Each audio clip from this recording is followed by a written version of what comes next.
Hey everybody, this is a quick video in case you have a KitchenAid dishwasher and it's giving you a 3-3 error code, or if you don't have a digital display, if it's blinking 3 blinks and then a 2-second pause and then 3 blinks, that's the same thing as the 3-3 error code. So if that's happening, then what's happening is your OWI, which actually sees how clean or dirty the water is not calibrating correctly with the drain valve. So what happens then is that the dirty water flows back into the dishwasher.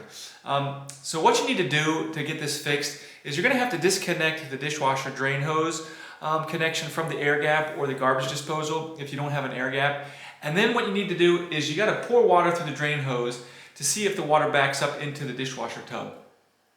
And if that happens, you'll need to replace the portion of the drain hose that connects to the drain pump because the check valve in that hose has failed.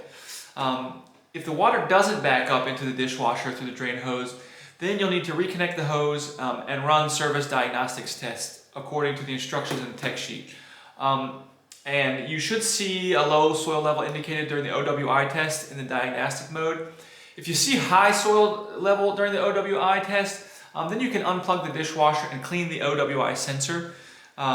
Reassemble the dishwasher and plug the dishwasher back in to restore the electronical power.